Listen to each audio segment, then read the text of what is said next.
अगर एक राजा को अपने ही बेटे को मारना पड़े तो वो पहले राजा रहेगा या पहले पिता।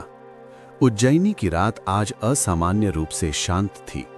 न पक्षियों की आवाज, न मंदिर की घंटियां, केवल महल की दीवारों से टकराती हवा की सिसकियां।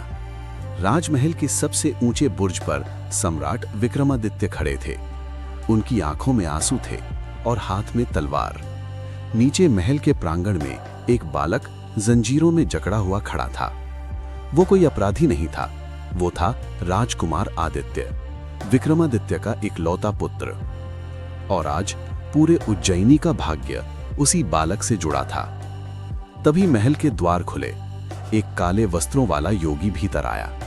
उसकी आंखें लाल थीं और उसकी मुस्कान डरावनी। राजन, उसने कहा, तुम्हारे बेटे के शरीर में एक प्राचीन राक्षस प्रवेश कर चुका है। पूरा दरबार कांप उठा। योगी बोला, अगर सूरज उगे उससे पहले इस बालक को नहीं मारा गया तो उज्जैनी भस्म हो जाएगी। विक्रमादित्य का दिल टूट गया। अगर मैं उसे मार दूं तो मैं राजा बचा लूंगा, और अगर नहीं मारा तो मेरा बेटा रहेगा। राजा की आंखों से आंसू बहने लगे। कई वर्ष पहले आदित्य का जन्म हुआ था।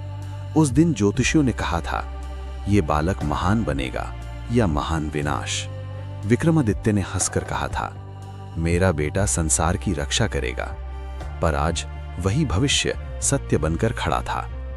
योगी बोला, राक्षस का नाम है कालवृण। वो राजकुमार के भीतर छिपा है। रात होते ही वो जागेगा और तब कोई उसे नहीं रोक पाएगा। विक्रमादित्य धीरे धीरे अपने बेटे के पास गए। आदित्य की आंखें डर से भरी थीं। पिताजी, क्या आप मुझे छोड़ देंगे? राजा का दिल फट गया। उन्होंने बेटे को सीने से लगा लिया। नहीं बेटे, मैं पूरी दुनिया छोड़ सकता हूं, पर तुझे नहीं। योगी मुस्कुराया, तो तैयार हो जाओ राजन, पूरी दुनिया जलने वाली है। और तभी राजकुमार की आंखें काली हो गईं। उसके मुंह से एक भयानक हंसी निकली। मैं आ गया हूं विक्रमादित्य, कालवृण। आदित्य का शरीर कांप रहा था। उसकी नसें काली पड़ चुकी थीं। उसकी आवाज अब उसकी नहीं थी। तुम मुझे नहीं मार सकते विक्रमादित्य, क्योंकि ये शरीर तुम्हारे बेटे का है। दरबार में चीखें गूंज उठी। विक्रमादित्य आगे बढ़े। तलवार कांप रही थी। तू मेरे बेटे के शरीर से निकल जा। कालवृण हंसा। मैं निकलूंगा जब उज्जैनी की आत्मा टूटेगी। राक्षस बोला, मुझे मारने का केवल एक तरीका है। राजा को अपने सबसे प्रिय चीज की बलि देनी होगी। विक्रमादित्य कांप गए। मेरा राज्य, मेरा सिंहासन नहीं, मेरा बेटा। कालवृण ने आदित्य के मुंह से कहा, अगर तू मुझे मारना चाहता है तो अपने ही बेटे की जान ले। राजा घुटनों पर बैठ गए। हे भगवान, ये कैसी परीक्षा है? आदित्य की आंखों से आंसू बह रहे थे। पिताजी, अगर मेरी मौत से सब बच जाएं तो कर दीजिए। विक्रमादित्य चीख पड़े, नहीं, तू मेरा बेटा है, मेरा हृदय है। कालवृण बोला, तो उज्जैनी जलेगी। और तभी आकाश काला हो गया। धरती कांपने लगी।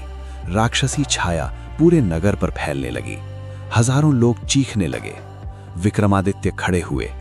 उनकी आंखों में आंसू नहीं थे, आग थी। अगर एक बेटे की बलि लाखों जानें बचा सकती है तो मैं पिता नहीं, राजा बनूंगा। उन्होंने तलवार उठाई। आदित्य मुस्कुराया, मुझे गर्व है आप पर पिताजी। तलवार ऊपर उठी। तभी एक तेज रोशनी फैली। आकाश से आवाज आई, रुको विक्रमादित्य। वो स्वयं धर्मदेव थे। ये परीक्षा थी। कालवृण तुम्हारे बेटे में नहीं, तुम्हारे हृदय में था। तुमने साबित कर दिया, तुम संसार से पहले धर्म को चुनते हो। राक्षस भस्म हो गया। आदित्य गिर पड़ा, लेकिन जीवित था। विक्रमादित्य उसे पकड़कर रो पड़े। लेकिन तभी धर्मदेव बोले, एक सत्य अभी छिपा है। भविष्य में यही बालक पूरी दुनिया बचाएगा, पर उसी दिन वह तुम्हें खो देगा। विक्रमादित्य चुप हो गए। आदित्य ने पूछा, पिताजी, क्या आप मुझे छोड़ देंगे? राजा ने उसे गले लगा लिया। मैं तुझे कभी नहीं छोड़ूंगा। इतिहास ने लिखा, विक्रमादित्य महान राजा था, पर उससे भी महान पिता। और यही थी विक्रमादित्य की सबसे भावुक कहानी।